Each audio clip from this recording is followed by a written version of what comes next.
Hello everyone, मेरा नाम है पारस पटेल और आप सभी का कैटपर में हार्दिक स्वागत है। गाइस, इस वीडियो को स्टार्ट करने से पहले मैं आप सभी को नए साल की हार्दिक हार्दिक हार्दिक शुभकामनाएं देता हूँ। अभी गाइस कोरोना की वजह से हमें कब क्या हो जाएगा, जिंदगी का कुछ ठिकाना रहेगा। तो मैं है ना एक चीज बताना चाहता हूँ कि खुश रहो, आपको जो अच्छा लगता है ना वो करो, आपके जितने भी ड्रीम्स हो वो कंप्लीट करो, ठीक है।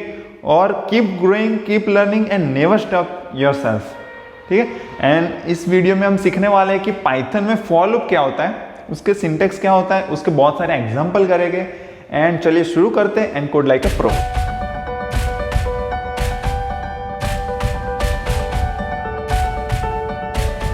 गाइस, इस वीडियो में हम देखने वाले कि पाइथन में फॉर लूप क्या होता है, वो कैसे काम करता है। तो चलिए देखते हैं। तो गाइस, इस वीडियो को स्टार्ट करने से पहले लूप क्या होता है तो मैं आपको समझाता हूं। आपको एक एग्जांपल देता हूं कि जब आप YouTube देखते हो तो कभी कभी क्या होता है कि इंटरनेट नहीं चलता अच्छे से, तो आपका वीडियो ऐसे गोल गोल घूमता है, तो बीच में है ना सर्कल, व्हाइट सर्कल होता है, तो आप क्या बोलते हो कि वीडियो लूप में चला गया है, ठीक है। तो ये वो लूप में क्या होता है कि बार बार ऐसे घूमता ही रहता है। अभी दूसरा एग्जांपल आपको दूं तो जब आप कोई लैपटॉप ऑन करते हो या कभी कभी रिबूट करते हो तो ऐसे क्या होता है, सर्कल ऐसे गोल गोल घूमता ही रहता है, कभी आपका लैपटॉप स्टार्ट होता ही नहीं है। तो वो क्या आप बोलते हो कि लैपटॉप लूप में चला गया। तो मतलब ऐसे गोल गोल वही चीज होती रहती है। अभी कभी कभी क्या होता है कि आपका लैपटॉप फ्रीज हो जाता है, हैंग हो जाता है, तो वहां पे जो ऑपरेटिंग सिस्टम ने जो रिसोर्सेस दिए होते हैं तो ऐसे लूप में चले जाते हैं, तो वो आपका कंप्यूटर चलता ही नहीं है। तो पाइथन में अब लूप का कैसे यूज करते हैं, क्या होता है, तो अभी देखते हैं। देखो, पाइथन में क्या होता है कि a for loop in Python require at least 2 variable to work, ठीक है। अब ये कैसे होता है समझाऊंगा अभी। The first is iterable. अब इटरेबल का मीनिंग भी आपको मैं समझाऊंगा। Object such as a list, tuple और string. And second is a variable to store the successive value from sequence in a loop. ये कैसे होता है मैं आपको समझाता हूं।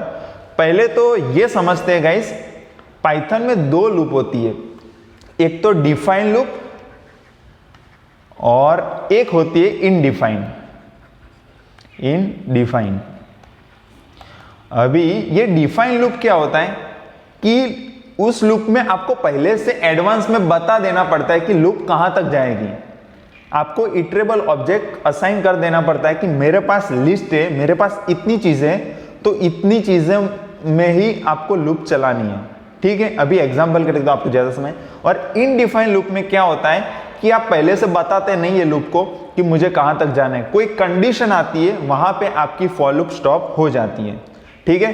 तो डिफाइन लूप में कौन सी लूप आती है, तो फॉर लूप आती है, और इनडिफाइन में हम व्हाइल लूप का यूज करेंगे। अब व्हाइल लूप में नेक्स्ट वीडियो में बताऊंगा गाइस, और इस वीडियो में बात करेंगे फॉर लूप की, ठीक है। इतना समझ में आया कि डिफाइन और इनडिफाइन लूप क्या होता है। तो अभी नेक्स्ट चीज समझते हैं। अभी यहाँ पे 2 वर्ड्स थे, एक तो था इटरेबल और एक था इटरेटर। यहाँ पे 2 वर्ड्स होते हैं, एक होता है इटरेबल एंड एक होता है इटरेटर। अब ये क्या होता है तो आपको मैं एक एग्जांपल लेके समझाता हूं, तो आपको ज्यादा समझ में आएगा, ठीक है। पहले गाइस 2 वर्ड समझ लेते हैं कि इटरेबल क्या होता है। अब इटरेबल का मीनिंग जो इटरेट हो सके। अब क्या उसको कैसे चेक करते हैं कि ये ऑब्जेक्ट इटरेबल है या नहीं, तो मैं आपको एक चीज सिखाता हूं। तो ईटर का यूज करेंगे। ईटर एक फंक्शन है, तो अब मैं ईटर के अंदर देखो डाल रहा हूं। मान लो स्ट्रिंग डालते हैं, कोडिंग लिखते हैं। अब देखते हैं कि ये स्ट्रिंग इटरेबल है या नहीं है। पहले तो हमें ये चेक करना पड़ा। देखो, ये स्ट्रिंग इटरेबल है, इसने एक ऑब्जेक्ट रिटर्न किया। अभी मान लो लिस्ट डालते हैं ईटर में, तो हमें पता चलेगा कि लिस्ट इटरेबल है या नहीं है। 1 2 3 4 मान लो कोई भी लिस्ट बना दिया तो हो गया, ये भी इटरेबल है। अभी सेट डाल के चेक करते हैं, सेट नहीं टुपल चेक करते हैं पहले। देखो टुपल भी है।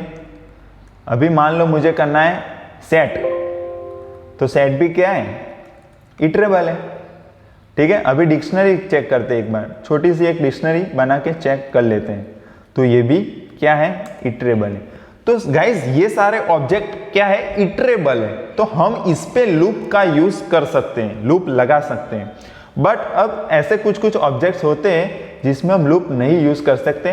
तो मान लो मैंने यहाँ पे 10 लिख दिया, 10 इंटीजर है, तो देखो यहाँ पे एरर आएगी, type error, int object is not iterable. अब गाइज आप जब कोडिंग करोगे ना, कोडिंग की सीरीज मैंने स्टार्ट कर दी है, वहां पे आप देख सकते हो मेरे कोड, और तो कोडिंग पे है ना, जब कोडिंग करते हो तो ऐसी ऐसी एरर आएगी। तो यहाँ पे क्या लिखा है, int object is not iterable. तो आपको उस समय पे समझ में आ जाना चाहिए कि यहाँ पे मैंने क्या गलत किया है, कौन सा वेरिएबल यूज किया है जो इटर नहीं है, ठीक है। और यहाँ पे एक दूसरा एग्जांपल आपको देता हूँ, इटर, और यहाँ पे मान लो फ्लोट का यूज करते हैं, ठीक है। तो फ्लोट भी क्या है, इटर नहीं है, इटरेबल नहीं है, इटरेबल नहीं है, इटरेबल नहीं है। उसका मीनिंग वो एक ही वैल्यू है, वो एक ही वैल्यू है। हम कोई कलेक्शन पे फॉर लूप लगा सकते हैं, हमारे पास बहुत सारी चीजें, तो उस पे हम फॉर लूप लगा सकते हैं, बट एक ही चीज है तो क्या फॉर लूप लगाओगे आप, ठीक। तो उसे बोलते हैं इटरेबल, ठीक है।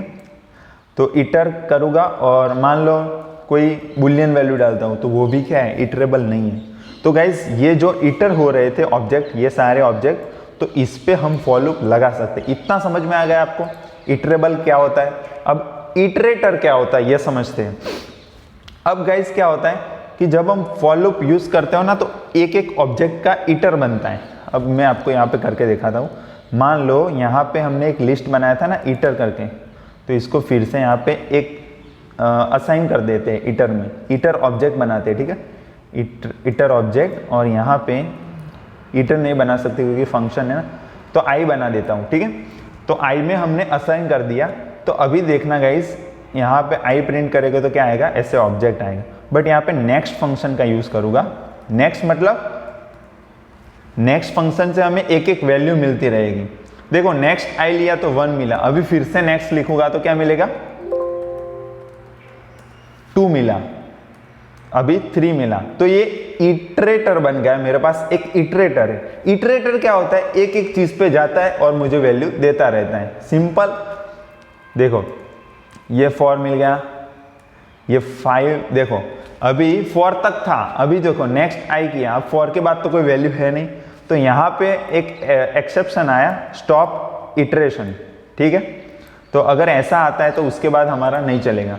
तो गाइज एक चीज यहाँ पे बताता हूँ, ये फॉरवर्ड में ही चलता है, आगे आगे ही जाएगा। अब आप बोलोगे सर प्रीवियस फंक्शन करके कुछ होता है, तो नहीं होता है, ठीक है। अब इतना समझ में आ गया इटरेबल एंड इटरेटर क्या होता है। अभी फॉर लूप समझते हैं, ठीक है। अभी फॉर कैसे लिखते हैं, तो फॉर हम कीवर्ड का यूज करेंगे और एक इटरेट ऑब्जेक्ट बनाएंगे। ये मैंने बताया ना इटरेटर, तो इटरेटर का मैं आई लिख रहा हूँ, और इन और किसमें से आपको इटरेट करना है, लिस्ट है, टुपल है, सेट है, डिक्शनरी, क्या है आपके पास। तो यहाँ पे मैं लिस्ट बना रहा हूँ 1, 2, 3, 4। अब आपको मैं पूछूं कि लिस्ट इटरेबल है या नहीं है, तो आप बोलोगे इटरेबल है। क्यों, क्योंकि हमने चेक किया था, यहाँ पे देखो इटरेबल था, यहाँ पे ऑब्जेक्ट रिटर्न हुआ था, ठीक है। इतना समझ में आ गया। तो फॉर लूप का सिंटेक्स क्या है, फॉर लिखना है, उसके बाद आपको वेरिएबल, आप यहाँ पे कोई भी वेरिएबल बना सकते हो, ठीक है। तो आई लिखा हमने, आई मतलब इटरेटर का आई लिखा मैंने, और इन मतलब किसमें, इटरेबल, जो भी ऑब्जेक्ट, यहाँ पे कोई भी ऑब्जेक्ट आप यहाँ पे रख सकते हो। और उसके बाद यहाँ पे आपको सिंटेक्स लगाना पड़ेगा कॉलन, और उसके बाद यहाँ पे आप प्रिंट करते हो, मान लो प्रिंट आई कॉमा एंड। तो देखो 1, 2, 3, 4। अब गाइज मैं आपको बताता हूं कि ये फॉर लूप कैसे काम करती है। तो देखो यहाँ पे ये इटरेबल ऑब्जेक्ट बना, और ये इटरेबल ऑब्जेक्ट पे वो इटरेट करता रहेगा। तो अभी नेक्स्ट आई होगा तो हमें क्या मिलेगा, 1, फिर से नेक्स्ट आई होगा तो 2 मिलेगा, नेक्स्ट आई, कब तक ये लूप चलेगी, जब तक स्टॉप इटरेशन एक्सेप्शन नहीं आ जाता तब तक, ठीक है। तो जब ये मिलता है हमें, तो उसके बाद हमारी लूप ऑटोमेटिक एंड हो जाती है। इतना समझ में आएगा, बहुत ही सिंपल है। अब गाइज नेक्स्ट देखते हैं। अभी guys range function with for loop. अब रेंज फंक्शन क्या होता है मैं आपको समझाता हूं। The range function can produce an integer sequence at run time. जब आप लिखते हो फॉर लूप, उसी टाइम पे रेंज फंक्शन क्रिएट हो जाता है। For example a statement like range 0 to 10 will generate a series of 10 integers starting from 0 to 9। ये करके देखते हैं, एग्जाम्पल मैं आपको देता हूं। अभी यहाँ पे फॉर लूप में कैसे यूज करते हैं वो भी मैं सिखाता हूँ। पहले रेंज समझ लेते, रेंज क्या होता है। अभी गाइस रेंज फंक्शन में लिखता हूँ सिर्फ रेंज 10। तो यहाँ पे एक रेंज मिलेगा 0 to 10। अभी गाइस यहाँ पे 3 ऑप्शन होते हैं रेंज में, मैं पहले बता देता हूँ। स्टार्ट होता है, स्टॉप होता है एंड स्टेप होता है। देखो पहले मैंने 0 लिखा तो वो स्टार्ट है, कहां से स्टार्ट करना है आपको, रेंज। फिर कॉमा करके मैंने 10 लिखा तो कहां तक जाना है, 10 तक जाना है, ठीक है। और मैं 1 लिखना हूं तो कितने स्टेप आपको इंक्रीज करने हैं, तो वो है। अभी इसको करके देखते हैं। देखो ये रेंज लिखेगा तो ऐसे आएगा, बट इसको अभी मैं कन्वर्ट कर देता हूं लिस्ट में, तो आपको पता चलेगा कि लिस्ट रेंज कैसे काम करता है, ठीक। देखो ये लिस्ट में मैंने कन्वर्ट किया और एंटर। देखो 0 से 9 तक बन गया। तो मैंने स्टार्ट किया था 0 से, एंड किया 10 तक और स्टेप इंक्रीज किए 1। अभी गाइस बाय डिफॉल्ट आप स्टेप नहीं लिखोगे तो वो कितने माने जाएंगे, 1। और अगर आप स्टार्टिंग इंडेक्स भी नहीं लिखते तो वो कहां से मानी जाएगी, 0 से, ठीक है। इतना समझ में आ गया। और एक चीज यहां पे मैं आपको बता देता हूं, ये जो आप एंड जो पोजीशन लिखते हो, स्टॉप पोजीशन, वो यहां पे इंक्लूड नहीं होती, ठीक है। इंक्लूसिव नहीं होता यहाँ पे। देखो 10 इंक्लूड नहीं हुआ, तो ये ध्यान में रखना था। और यहाँ पे मान लो अगर आप -1 लिख रहे हो तो देखो कुछ नहीं आया, क्योंकि 0 में -1 ऐड करेंगे तो पीछे जाएगा, और यहाँ पे हमारी स्टॉप रेंज कहाँ है, आगे की तरफ है। तो ऐसे हमारे खाली लिस्ट मिलेगा हमें ऐसे, ठीक है। और आपको अगर मान लो स्टेप इंक्रीज करने 0, 2 और 10, 2 स्टेप करने, तो 2, 0, 2, 4, 6, 8 आ गया। तो ऐसे भी आप कर सकते हो। अगर मान लो मेरे को ऐसे करना है, 5 से लेके -5 तक करना है और यहाँ पे -1 कर देना, तो ऐसे रिवर्स में भी आप जा सकते हो। तो 5, 4, 3, 2, 1, 0, -1, 2, 3, 4। आपको स्टेप लिखने हैं तो स्टेप भी -2 करें तो ऐसे आ जाएगा, ठीक है। स्टार्ट वेरिएबल बनाते हैं उसमें 0, स्टॉप वेरिएबल बनाते हैं 5। मुझे 0 से लेके 5 तक जाना है, 5 भी इंक्लूड करना है। तो अभी क्या करूँगा, स्टॉप हो जाएगा स्टॉप प्लस स्टेप्स। भी स्टेप हमें वेरिएबल बनाना पड़ेगा, तो स्टेप इज इक्वल्स टू 1, एक स्टेप इंक्रीज करना है। तो stop is equals to stop plus step, बहुत ही सिंपल। तो हमारा स्टॉप कितना बन जाएगा, 6। तो अगर मैं यहाँ पे ऐसे लिस्ट बनाता हूँ, देखना यहाँ पे स्टॉप डालते हैं तो देखो 0 से 5 तक मिला मुझे। तो गाइज मैं यही बताना चाहता हूँ कि जो एंड आपको इंक्लूड करना है तो आप क्या करोगे, स्टॉप प्लस स्टेप्स। आपके पास स्टेप्स कितने, तो वो भी आप इंक्लूड करोगे तो वो आपका इंक्लूसिव हो जाएगा। अभी ये देखते हैं कि फॉर लूप में रेंज को कैसे यूज करते हैं, ठीक है। तो फॉर लूप में कैसे करेंगे, फॉर आई मतलब इटरेटर इन रेंज, मुझे प्रिंट करना है 0 से 10 तक, तो मैं यहाँ पे 11 लिखूंगा, ठीक है। और कॉलन कर दिया और यहाँ पे प्रिंट आई, एंड कर दूंगा यहाँ पे, और यहाँ पे ये हो गया। देखो 0 से 10 तक हुआ, 10 तक करना था तो मैंने यहाँ पे क्या लिखा, 11, ठीक है। तो बहुत ही सिंपल है। अभी नेक्स्ट देखते हैं और एग्जांपल देके आपको समझाता हूँ कि रेंज फंक्शन का कैसे यूज करते हैं। मान लो यहाँ पे एक लिस्ट बनाते हैं 1, 2, 3, 4, ठीक है। और इस लिस्ट को ऐसे करते हैं, फॉर आई इन लेन और रेंज बना दूंगा और एल, ठीक है। और यहां पे क्या कर देंगे, लेन, और इसको हटा देते हैं, ये नहीं चाहिए। तो हम रेंज क्रिएट कर रहे हैं, जितनी भी लेंथ है हमारी लिस्ट की, जितनी भी लेंथ है उसकी एक रेंज क्रिएट कर रहे हैं। तो अभी मुझे एक एक एलिमेंट चाहिए, तो मैं क्या करूँगा, प्रिंट एल और उसकी इंडेक्सिंग करूँगा। अभी इंडेक्सिंग करेंगे गाइस, देखो 1, 2, 3, 4 आ गया, बहुत ही सिंपल है। तो ऐसे भी आप रेंज फंक्शन का यूज़ कर सकते हो। अगर रेंज फंक्शन यूज़ नहीं कर रहे तो डायरेक्टली वो क्या लेगा, एलिमेंट लेगा, लिस्ट में जितने एलिमेंट हो गए वो। बट आप रेंज फंक्शन का यूज़ कर रहे हो ऐसे, रेंज उसके अंदर लेन, तो लेंथ रिटर्न करेगा। लेंथ कितनी है इसकी, 4, तो यहाँ पे 4 हो जाएगा। तो रेंज फंक्शन में कहाँ से स्टार्ट होगा, 0 से लेके 4 तक। और यहाँ पे हम इंडेक्सिंग कर रहे हैं, एल ऑफ 0 पे क्या है 1, एल ऑफ 1 तो 2। तो ऐसे हमारा लिस्ट पूरा प्रिंट हो जाएगा। चलो अभी नेक्स्ट देखते हैं। अभी देखो ills clause with Python for loop. अब इल्स का भी हम यूज कर सकते हो, वो कैसे करते हैं तो मैं आपको दिखाता हूं। तो यहाँ पे गाइस फॉर लूप के बाद आप इल्स का यूज कर सकते हो। देखो फॉर इन एल है, मान लो अभी मैं यहाँ पे लिखता हूँ इफ आई इक्वल टू 2, तो मैं ब्रेक कर देता हूँ। ब्रेक मतलब अगर I2 होता है, इटरेटर की वैल्यू 2 होती तो मैं कोड को वहीं पे स्टॉप कर दूंगा, फॉर लूप हमारी स्टॉप हो जाएगी। और इल्स का यहां पे यूज करते हैं, इल्स प्रिंट डन।